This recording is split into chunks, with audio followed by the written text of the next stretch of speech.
Muy bien, queridos hermanos, estamos nuevamente en esta mañana. Qué gozo tan grande que sentimos al reunirnos juntos como hermanos en Cristo. No hay nunca momento más especial, más gozoso que reunirnos en el nombre del Señor como lo hacemos aquí, ¿no? Y vamos a entrar ahora al siguiente tema. Estamos en el 18, estamos casi al final ya de los 21 temas de discipulado bíblico. Cuando terminemos estos 21 vamos a continuar. Hay tantas cosas tan grandes y maravillosas en la Biblia. Al terminar los 21 temas entraremos a otro que se llama El libro que nadie conoce. El libro que nadie conoce será una serie de más de un año sobre cómo estudiar la Biblia, cómo encontrar a Dios profundamente dentro de la Biblia. Y eso lo comenzaremos a estudiar cuando terminemos ya dentro de poco. Así que estamos en el 18, ofrendar al Señor. Y un tema un poco difícil de tratar porque tantas veces el público observa personas que se quieren aprovechar de los que escuchan por televisión, por la radio o en las iglesias también. Personas que se llenan de dinero, de riquezas también, por el asunto de ofrendar. Y es tan triste, tan vergonzoso. Hay una predicadora en Estados Unidos por televisión muy famosa y le preguntaron, ¿y por qué usted vive en una mansión, enorme mansión, que solamente el mantenimiento de la mansión nomás costaba miles de dólares al mes? ¿Y por qué tiene usted su avión privado? Lo único que le falta es tener su aeropuerto privado. ¿Y por qué vive usted con semejante despliegue de riquezas? Porque, claro, lógicamente, ¿por qué no usar ese dinero de mejor manera? Y se había llenado de mucho dinero y le dijo ella, no, es que Dios me bendice grandemente, pero todo eso es un enfoque completamente equivocado del uso del dinero. Por eso mencionamos al Señor Jesús. Cuando Él murió, los soldados se repartieron, hicieron un sorteo para repartirse lo único que Él tenía, la única posesión que tenía, era su túnica, que era, dice la Biblia, de una sola pieza la túnica, y el resto de sus vestidos se lo repartieron. Así que es un tema tan difícil porque tantos casos vergonzosos de predicadores o de personas que hacen un uso malo del dinero y de las ofrendas que los creyentes dan supuestamente para la obra de Dios. Ahora tenemos no solo en las iglesias que son verdaderas, también en las sectas. Acá tenemos en el Perú y en otros países nos han invadido esos brasileños, predicadores brasileños que están aquí y por todas partes y en la televisión, y lo único que saben, que han aprendido muy bien, es cómo sacarle dinero a las personas que escuchan esos programas. No tienen nada de la palabra de Dios, aparentan enseñar la Biblia. Esos hombres no tienen ningún temor de Dios, lo único que saben es sacarle dinero a la gente. Por eso es que tocar este tema de ofrendar al Señor es un poco delicado a hablarlo, ¿no? Pero vamos a enfocarnos en la Biblia, lo que la Biblia nos enseña en cuanto justamente al uso del dinero. Muy bien. Antes de hablar de las ofrendas, necesitamos entender que nuestra vida entera es una ofrenda al Señor. Y lamentablemente como que se ha dividido, se le enseña al creyente que, bueno, una cosa es lo material y otra cosa es lo espiritual. Bueno, para Dios ambas cosas son una sola cosa, porque Dios juntó lo material de nuestro cuerpo, que es carne y hueso, es material, lo juntó con nuestro espíritu. No marchan separados nuestro cuerpo y nuestro espíritu, ambos están juntos, son inseparables, indisolubles, el cuerpo, que es material, con el espíritu, que es espiritual. Así que para Dios, el hombre piensa muy lejos de lo que está en la mente de Dios. En la mente de Dios Dios nunca separa lo espiritual de lo material. Son una sola cosa. Y lo material siempre está sujeto a lo espiritual, por supuesto, ¿no? Pero entonces, cuando hablamos de ofrendar en cuanto a dinero o cosas materiales, ofrendar al Señor, debemos entender en primer lugar, nuestra vida entera es una ofrenda al Señor. Y en realidad no solamente es una ofrenda al Señor, sino que nosotros ya le pertenecemos al Señor. Ese es el concepto de la Biblia. Ya no somos propiedad de nosotros mismos. El dueño ahora de nuestra vida es el Señor. Eso dice la Biblia. El Señor me compró a gran precio, el precio de su sangre. Y yo le pertenezco a Él. Él es dueño de mí. Yo ya no soy dueño de mí. Bueno, es un poco parecido a lo que la Biblia dice entre los esposos, ¿no? La esposa y el marido. Dice la Biblia, por ejemplo, que el cuerpo de él no es dueño de su cuerpo, sino ella. La esposa es dueña del cuerpo de él. Y también recíprocamente, el esposo es dueño del cuerpo de ella. Hay una pertenencia mutua. Además, ya dejaron de ser dos personas en el matrimonio. En el plan tan misterioso, tan maravilloso de Dios, Dios ha hecho a dos personas, los ha convertido en uno solo dentro del matrimonio. Y en cuanto al Señor, es parecido, porque el Cristo es el esposo y la iglesia es el cuerpo. Es esa similaridad tan grande entre el matrimonio y Cristo con la iglesia, con nosotros. Así que nosotros le pertenecemos a Él, amén, al Señor. No tenemos potestad sobre nuestra propia vida. Y si no entendemos eso, no entendemos lo que es más básico, lo que es más esencial en la vida cristiana. Ahora, muchas veces uno pretende gobernar su vida, ¿no? Como es la idea del mundo actual, el mundo occidental, en esta época. Y es la idea que viene del anticristo mismo. Como he mencionado también, en esos países como Estados Unidos tienen un lema que no está escrito, siempre dicen un lema que no está escrito, pero es un lema que circula mucho, especialmente los muchachitos, desde muy pequeños, esa idea tienen metida ellos. No dejes que nadie te diga lo que tienes que hacer. Y desde muy pequeño el niño aprende, yo soy dueño de mi propio destino, estamos en un país libre, nadie me puede decir lo que debo hacer, nadie tiene que gobernar mi vida, yo mismo gobierno mi vida, sin entender nunca la manera como Dios ha creado las cosas. En la Biblia dice, porque ninguno de nosotros vive para sí, ni ninguno muere para sí. Pues si vivimos, para el Señor vivimos. Y si morimos, para el Señor morimos. Sea pues que vivamos o que muramos, del Señor somos. Eso es lo que dice la palabra de Dios. Del Señor somos, a Él pertenecemos. Y también lo dice de otra manera la Biblia, ¿no? Desde el Antiguo Testamento. Amarás al Señor tu Dios con todo tu corazón y con toda tu alma y con todas tus fuerzas. Ese es el sentido de la vida nuestra. Pero qué lejos de la verdad está pues el mundo de hoy, que el espíritu del anticristo ha entrado tan profundamente, ya ha entrado en la sociedad. Pensando de esa manera, no, nadie te puede decir cómo vivir sin entender nada de la manera como Dios diseñó la vida del hombre.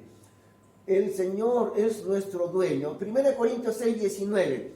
¿O ignoráis que vuestro cuerpo es templo del Espíritu Santo, el cual está en vosotros?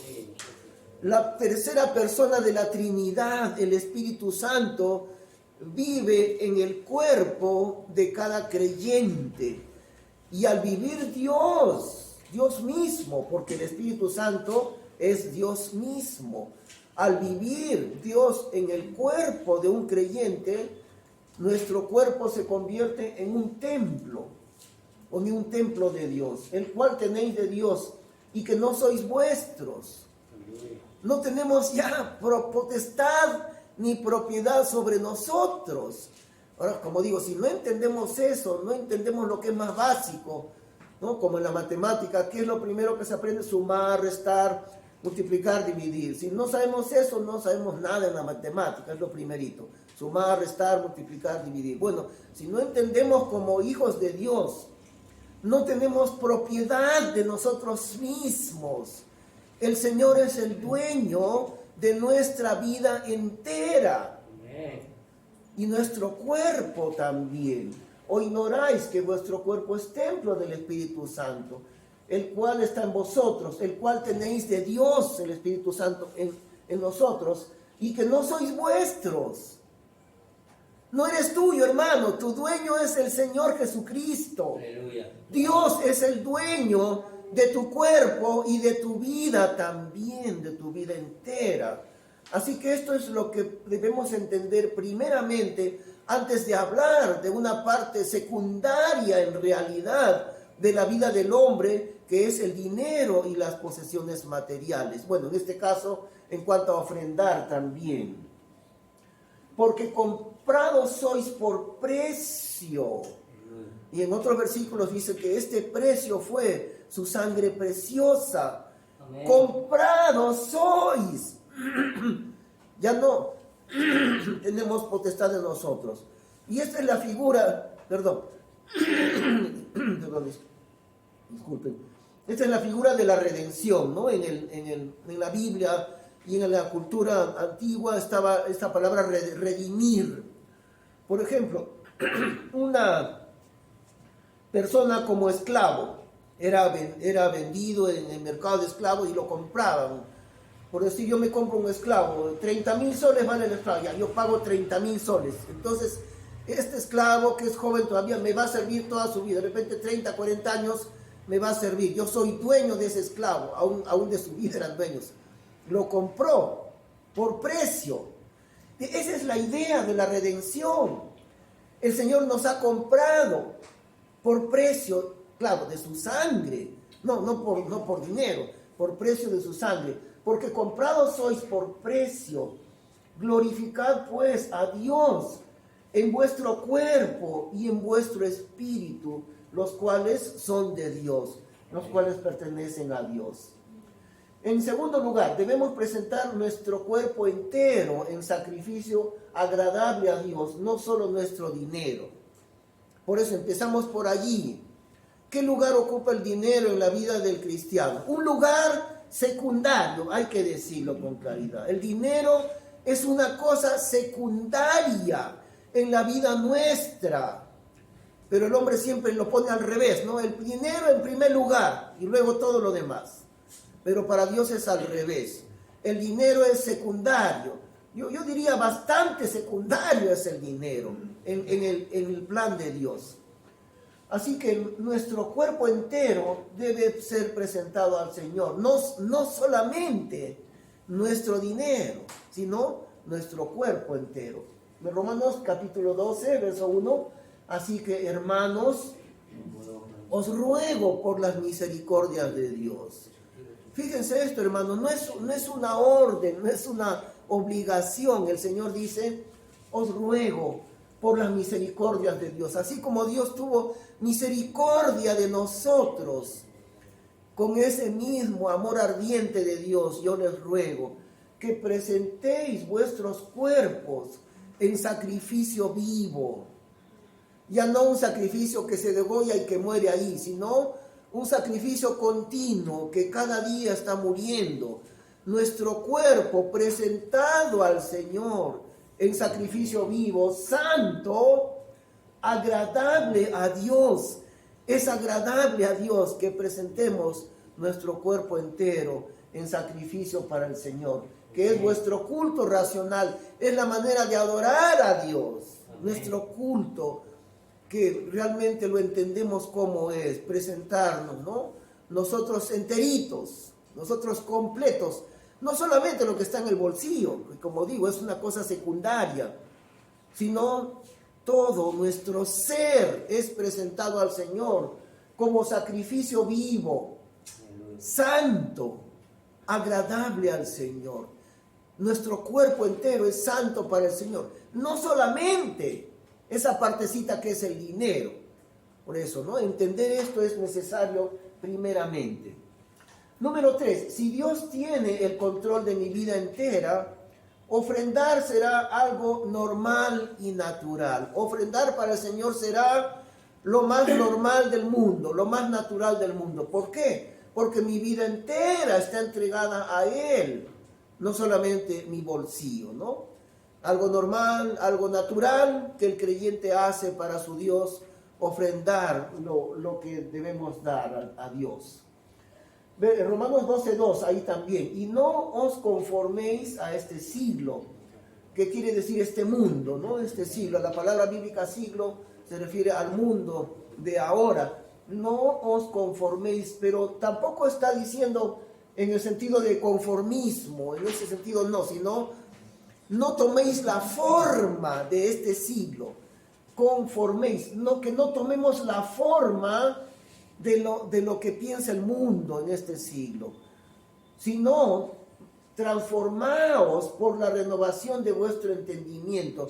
El mundo piensa de esta manera, pero el Señor renueva mi entendimiento, y entonces yo soy transformado por la palabra de Dios, para que experimentéis cuál sea la voluntad de Dios.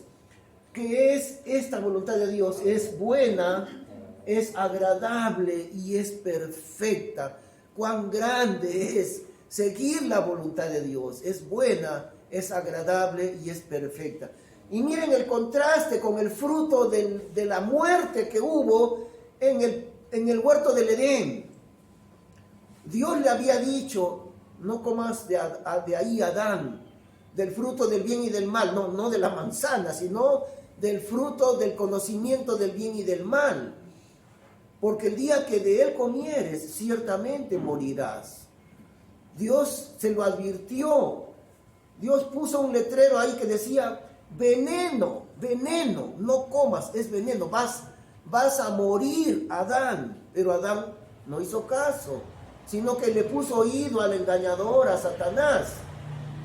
Y lo que muchas veces hacemos nosotros, le creemos más a Satanás que a Dios. Eso es lo que hizo Adán y Eva también. Le creyeron a Satanás, al engañador le creyeron, porque el engañador le dijo, no vas a morir. Dios te asusta con que vas a morir. No vas a morir, come nomás. ¿Y qué dice la Biblia? Y vio la mujer que el fruto era bueno, agradable y codiciable. Es decir, disfrazado de la voluntad de Dios, disfrazado, pero la muerte estaba allí, porque la voluntad de Dios tiene dos cualidades. El fruto de la muerte, dice en Génesis, bueno, agradable y codiciable, es decir, a los ojos, en apariencia de los ojos, pero la voluntad de Dios es buena, agradable, las dos cualidades que estaban en el fruto de la muerte, y perfecta, no codiciable, sino perfecta, buena, agradable y perfecta, pero no a los ojos del hombre, porque Adán y Eva con sus ojos vieron, es bueno, es agradable, es codiciable, a los ojos del hombre, a las apariencias del hombre, el fruto de la muerte. Pero en este caso son cualidades que van más allá de lo material. La voluntad de Dios no es buena a los ojos, a la vista, ni se puede ver la voluntad de Dios, es algo espiritual. Pero fíjense cómo en términos espirituales la voluntad de Dios, ya no disfrazada como el huerto de Edén, sino verdadera. Ella es buena, es agradable y es perfecta. La voluntad de Dios, para que experimentéis cuál sea la voluntad de Dios. Pero ¿cómo vamos conociendo la voluntad del Señor, que es tan grande? Así, transformando nuestro entendimiento, transformados por la renovación de vuestro entendimiento, Y esta renovación de nuestra mente y entendimiento es por la enseñanza de la Biblia, por leer la Biblia. Hermano, es suficiente que tú leas la Biblia.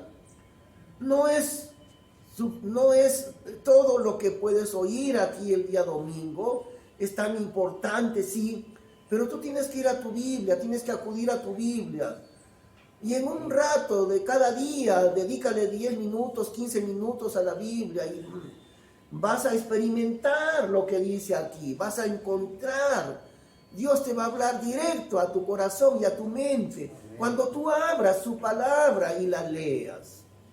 Eso no lo puede hacer Dios. Dios escribió su palabra para ti, pero Dios no puede reemplazar eso que tú solamente puedes hacer. Nadie más lo puede hacer. Abrir tu Biblia, darte un rato tranquilo en el día y leerla. Eso, tú eres el único, la única que puedes hacerlo, ¿no? Y Dios te hablará. Encontrarás que tu entendimiento será renovado y transformado por la palabra de Dios. Y luego, número 4, desde el Antiguo Testamento, Dios instruye a su pueblo a dar ofrendas voluntarias. Ahí lo podemos ver cuando Moisés comenzó la construcción del tabernáculo, el lugar de Dios en el pueblo de Israel. Y Jehová habló a Moisés diciendo, habla a los hijos de Israel que tomen para mí ofrenda. De todo varón cuyo corazón la diere de su voluntad, tomaréis mi ofrenda para construir el templo de Dios, es decir, el tabernáculo. Y esta será la ofrenda que tomaréis de ellos: oro y plata y cobre y cárdeno y púrpura y carmesí y lino fino y pelos de cabras, aceite para la luminaria, especias para el aceite de la unción y para el sahumerio aromático. Bastantes cosas necesarias para el tabernáculo de Dios. Y hacerme un santuario, es decir, el tabernáculo también se llama el santuario de Dios. Primero en el desierto, luego en Jerusalén. Y hacerme un santuario. ¿De dónde salían todos los materiales para el santuario? El pueblo de Dios ofrendaba voluntariamente. Y yo habitaré entre ellos, conforme a todo lo que yo te mostraré, es a saber, la semejanza del tabernáculo y la semejanza de todos sus vasos, así haréis. De esa manera el pueblo de Dios.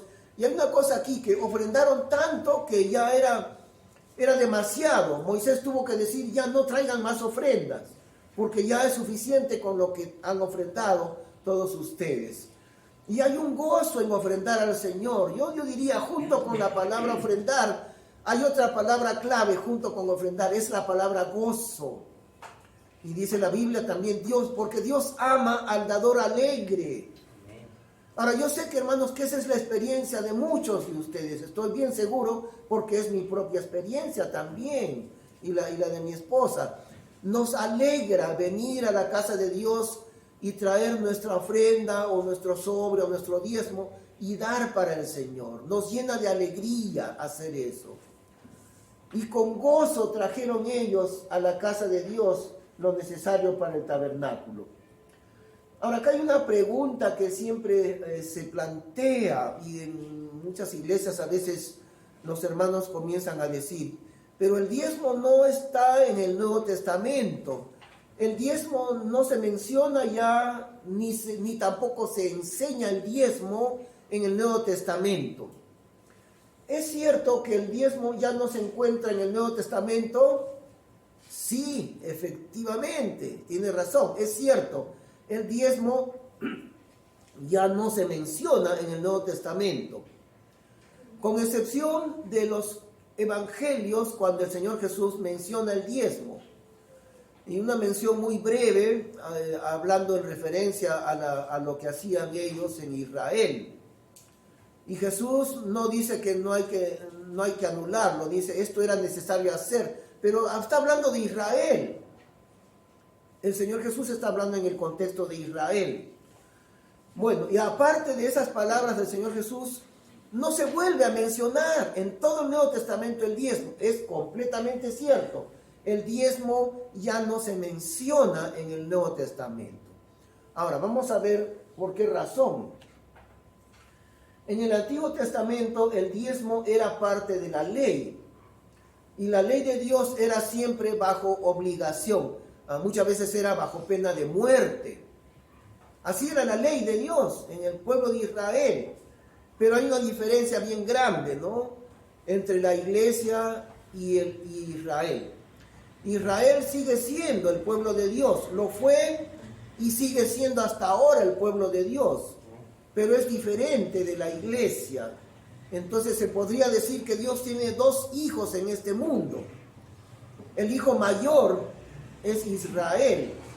El hijo menor somos nosotros los gentiles, la iglesia. Ahora, cuando uno ve la parábola del hijo pródigo, ahí está. Lo aplicamos siempre al evangelismo y es correcto, pero en la parábola del hijo pródigo, el hijo mayor que se quedó con el papá, ese hijo mayor es Israel representado allí. El hijo menor que se perdió, que se descarrió, agarró la herencia del papá adelantada y lo desperdició. Todos los pecados que existían, ahí desperdició el hijo menor los bienes del papá. Ese hijo menor es la iglesia, los gentiles, nosotros. Ahí se ve con claridad que se arrepintió y que el padre lo recibió con los brazos abiertos por el arrepentimiento del hijo, ¿no? Así que en el hijo pródigo, en el libro de Lucas está la parábola del hijo pródigo.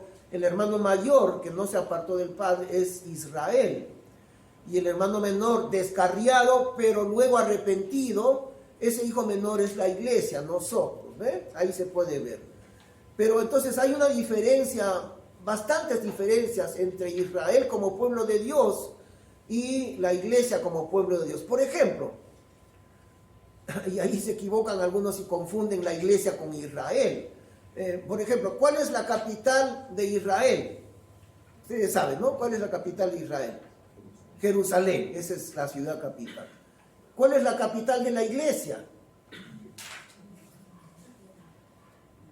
No existe. La iglesia no tiene capital, porque la iglesia, su ciudadanía está en el cielo, en los cielos. Allá está nuestra capital y nuestra ciudad. En realidad nuestra ciudad es la Nueva Jerusalén, ¿no? Pero no en este mundo, porque la iglesia no es un país. En cambio, Israel sí es un país, un territorio. ¿Cuál es el territorio de la iglesia? Está en los cielos, no es acá. Ven las varias diferencias, ¿no? Pero entonces el diezmo en el Antiguo Testamento era parte de la ley de Dios. La ley de Dios era completamente obligatoria. Por ejemplo, cuando Dios estableció el día de reposo, el día sábado, día de reposo, que a propósito el sábado es el día de la ley, el sábado.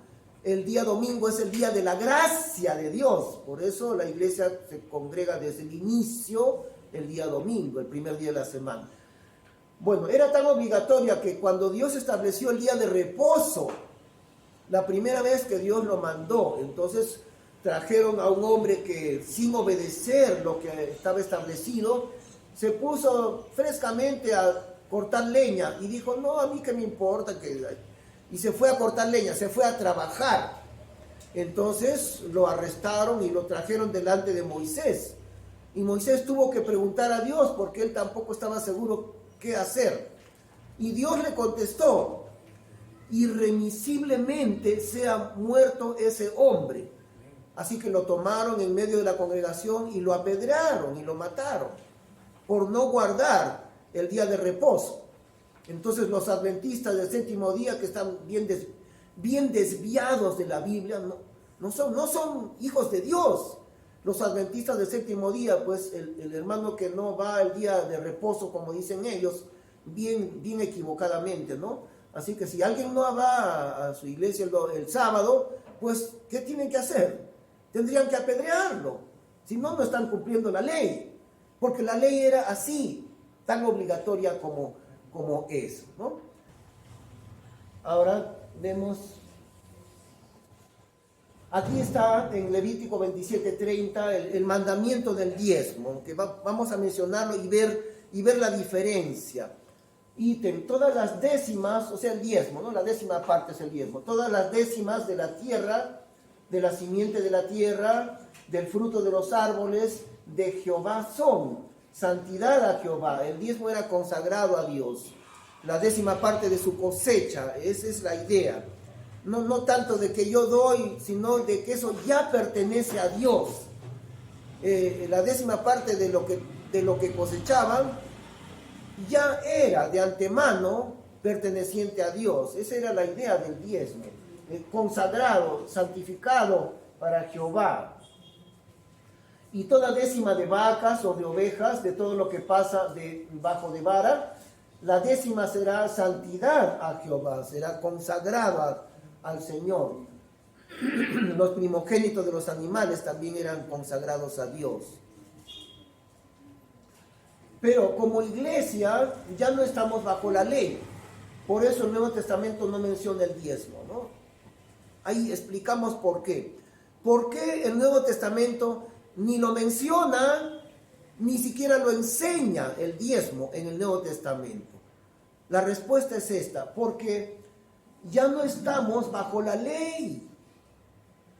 Ya no estamos bajo esa obligación mortal que tenía la ley. Y al que no guarda el día de reposo, lo tienen que apedrear, lo tienen que matar por no cumplir, por no guardar el día de reposo. Eso era la ley. Pero nosotros como iglesia del Señor no estamos bajo la ley. ¿Bajo qué estamos? Bajo la gracia de Dios, bajo la gracia de Dios.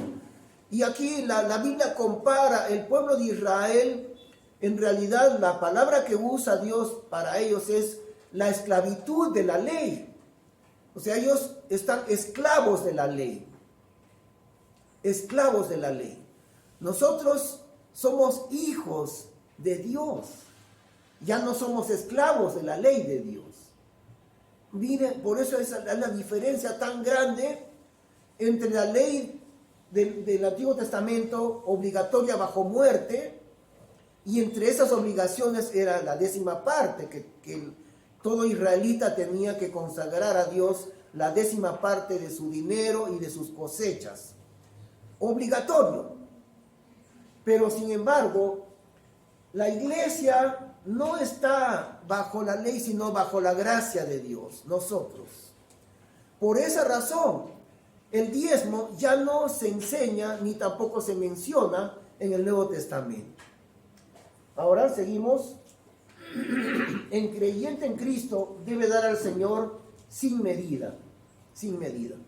Entonces la idea de la iglesia en cuanto a dar al Señor es sin medida.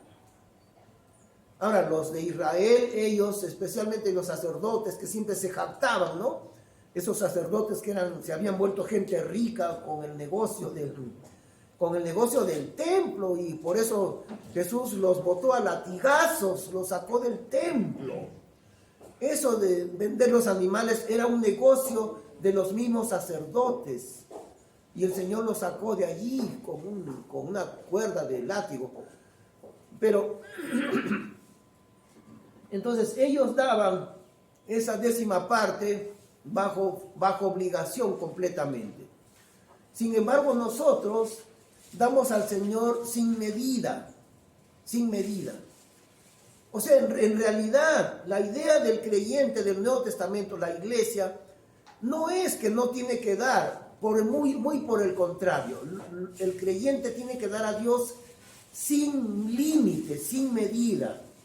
Al pueblo de Israel, Dios le ponía obligatoriamente la 10ª.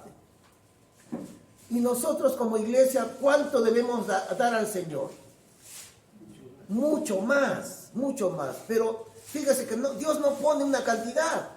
No dice Dios 20%, 30%, ni siquiera dice Dios 10%, ya no. Dios espera que el creyente ama tanto a su Dios, que el creyente va a dar al Señor sin medida, es decir, todo lo que pueda dar. Y como digo, acá la palabra clave que está junto a la palabra ofrendar es la palabra gozo. Hay un gozo muy grande en ofrendar al Señor. Por eso Pablo lo dice, ¿no? Él menciona cuando yo me he dado al Señor, con este concepto de que lo que damos al Señor no es solamente lo que está en el bolsillo o en la cartera, sino todo mi cuerpo entero y toda mi vida entera es una ofrenda para el Señor. Y Pablo dice, él con mucho gozo me he dado al Señor y lo seguiré haciendo. Me he dado al Señor lleno de alegría. Yo y también lo que yo tengo, mi dinero, todo lo doy al Señor y me lleno de gozo al hacerlo de esa manera. Había un hombre famoso entre las iglesias que conocen esto, es un hermano de Estados Unidos que se apellidaba Letourneau.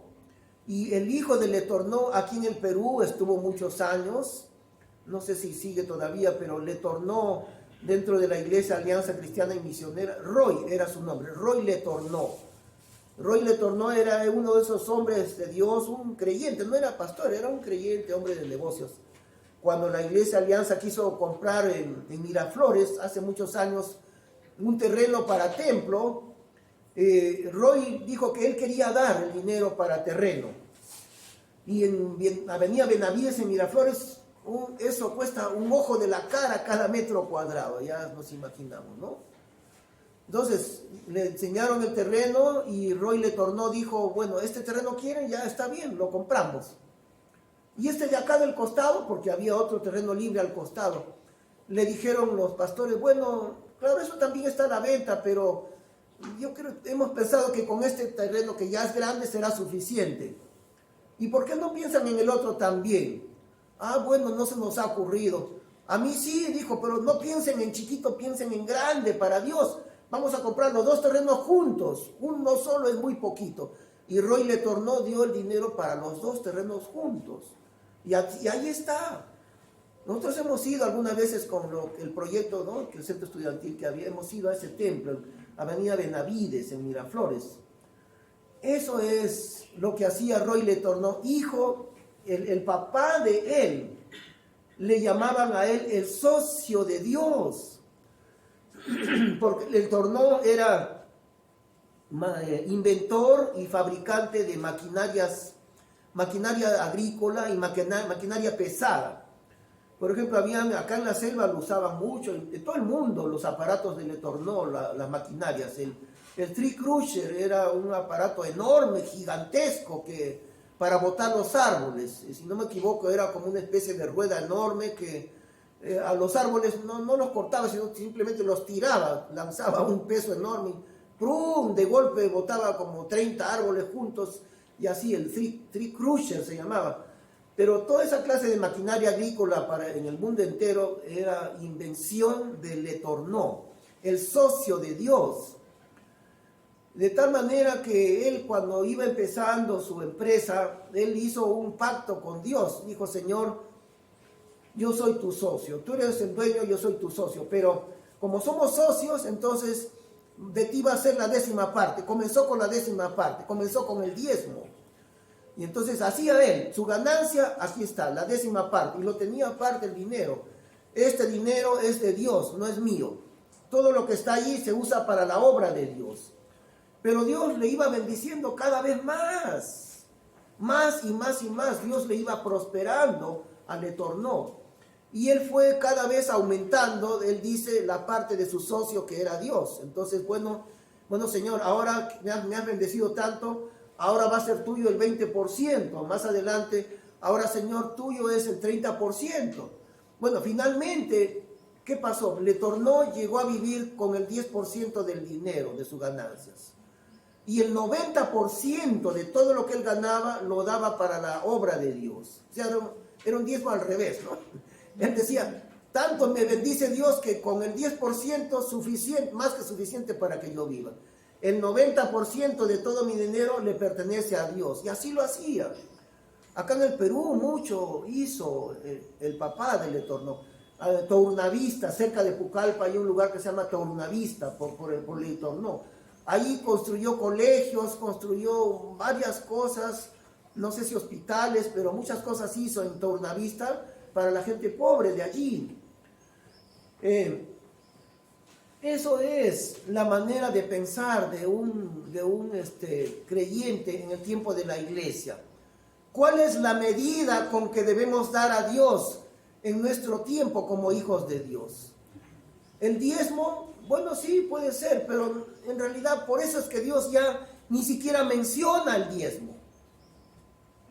Ustedes revisen desde Mateo hasta Apocalipsis en el Nuevo Testamento, ya no se menciona el diezmo, con excepción, como digo, de una breve mención que hizo el Señor Jesús. ¿Por qué no la menciona Dios? Porque no hay necesidad. En primer lugar, no hay necesidad de obligarle al Hijo de Dios a que aprenda a dar a su Señor. Se supone, yo soy hijo de Dios, fui comprado a precio de sangre preciosa. Mi vida ya no me pertenece a mí, le pertenece al Señor. Por lo tanto, debe ser algo que brote de forma normal y natural de mi corazón, el ofrendar para el Señor. Y si la pregunta es, ¿cuánto debo dar al Señor? La respuesta es sin medida, sin medida, sin medida. Ahora también dice la Biblia, cada uno dé como propuso en su corazón, ¿no? Dice, no con tristeza, ni por necesidad. Perdón que yo frecuentemente tengo estas alergias. Disculpen, hermano, ustedes sabían que sufro de alergias todo el tiempo. Bueno, dice entonces también la Biblia, cada uno dé como propuso en su corazón, no con tristeza, ni por necesidad, o sea, ni por obligación. Porque Dios ama al dador alegre. Dios ama al que da con alegría para su Señor. Y ahí no dice cuánto. Ni siquiera menciona cuánto debes dar el 10%. Ni siquiera lo menciona. Sino que dice, cada uno dé como propuso en su corazón.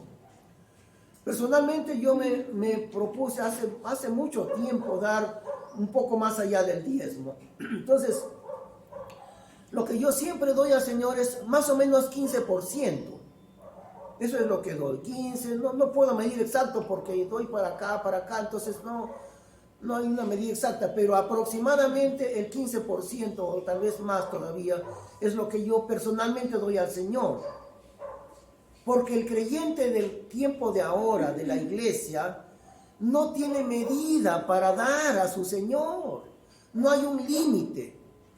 No hay un límite. Esa es la razón por la que Dios nos dice 10%, no, eso queda chiquito. Ahora, también hay una cosa, hermano, si tú das por obligación, eso no aprovecha que tú des por obligación. Tú tienes que aprender que todo lo que haces para Dios es por la razón del amor a tu Señor. Entonces la pregunta es esta, ¿tú amas al Señor? Como le dijo al Señor a Pedro, ¿no? En el último momento, Pedro, ¿me amas? Sí, Señor. Y se lo preguntó, se lo volvió a preguntar, 3 veces le preguntó, Pedro, ¿me amas? Tal vez el Señor le recordaría, ¿no? Pero tú dijiste que me amabas y me negaste. Pero entonces 3 veces le pregunta, ¿me amas, Pedro?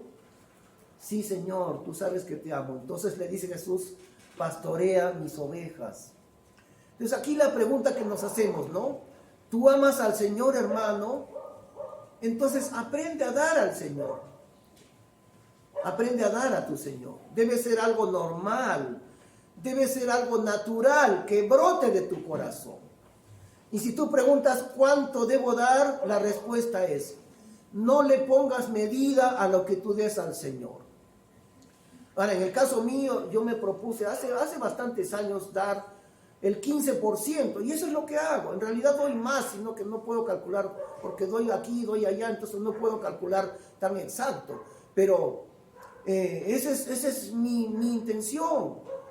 Ahora, si Dios me llega a bendecir más, yo voy a querer dar más. Yo quisiera ser igual que lo hace el Eterno, hermano, que lo hizo el Eterno.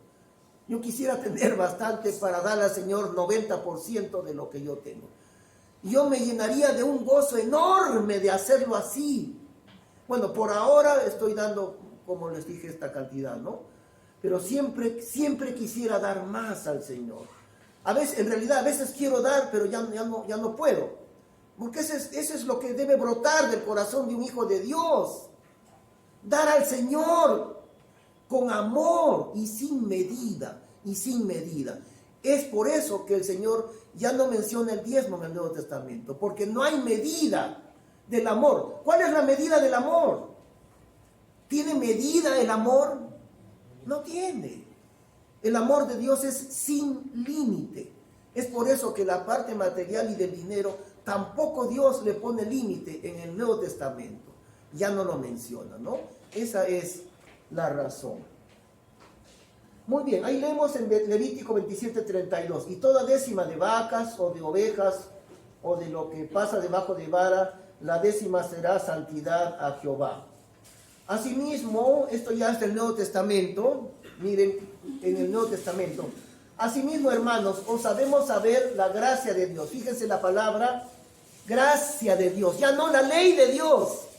Ya no el diezmo, sino la gracia de Dios, que ha sido dada a las iglesias de Macedonia, que en grande prueba de tribulación, estos hermanos eran gente pobre, que en grande prueba de tribulación, la abundancia de su gozo y su profunda pobreza abundaron para las riquezas de su simplicidad.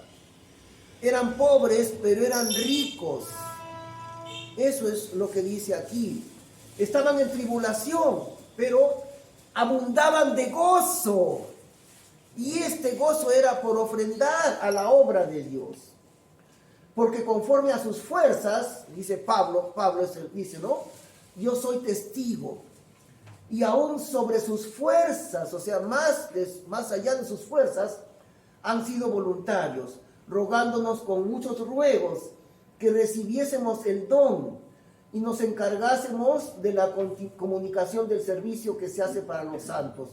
Está hablando Pablo de la ofrenda de los hermanos de Macedonia para el servicio que se hace para los santos. Muy posiblemente para la obra misionera era esto. Aunque también ofrendaron para el hambre que había en Jerusalén. En Jerusalén hubo en esos años un hambre terrible y los hermanos de iglesias lejanas reunieron bastante dinero para ayudar en el hambre que había ahí en Jerusalén. Entonces, los hermanos de Macedonia que pasaban tribulación, pero han dado sobre sus fuerzas y más allá, voluntariamente. Y fíjense la palabra, voluntariamente. Rogándonos, ellos le rogaban a Pablo que le permitiesen ese gozo de ofrendar para que el dinero fuese usado en el servicio de los santos. Ya, entonces, ¿por qué seguimos hablando del diezmo en las iglesias? Porque es una forma muy práctica de dar al Señor aquella parte de lo que tenemos. Bueno, también ahí dice diezmo, ¿no? En nuestra iglesia acá ponemos diezmos y ofrendas. No está mal que hablemos del diezmo, es una referencia práctica simplemente. Y en realidad lo que debemos pensar es que el diezmo es como un mínimo de dar al Señor. Ahora, hermano, si tú no estás de acuerdo, si no quieres dar al Señor, no te hagas problema, no des nada. Tú no vives bajo la obligación de la ley, tú vives bajo la gracia de Dios. Y si tú no quieres dar, te entristece, te fastidia, ya he dado tanta plata. No, eso no sirve de nada. Si tú vas a dar así para el Señor, no lo des. No lo des, nadie te va a decir nada. Nosotros no controlamos a ver quién dio, quién no dio, no hacemos eso. Lo hacemos simplemente porque amamos a nuestro Señor. Esa es la razón, porque amamos grandemente a nuestro Señor. Esa es la motivación de ofrendar y de dar para nuestro Señor, ¿no?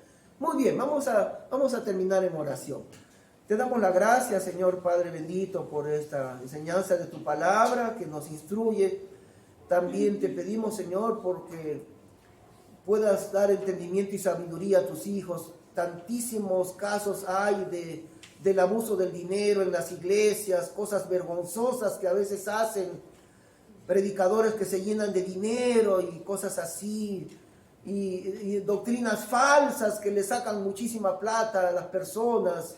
Todo eso, Señor, es parte de lo que no quisiéramos ver. Pero tú nos enseñas lo que está en tu palabra, lo que hemos aprendido en este momento. Te damos gracias, Señor, te glorificamos en el nombre de Cristo Jesús. Amén. Que el Señor les bendiga. Continuamos aprendiendo los 21 temas de discipulado.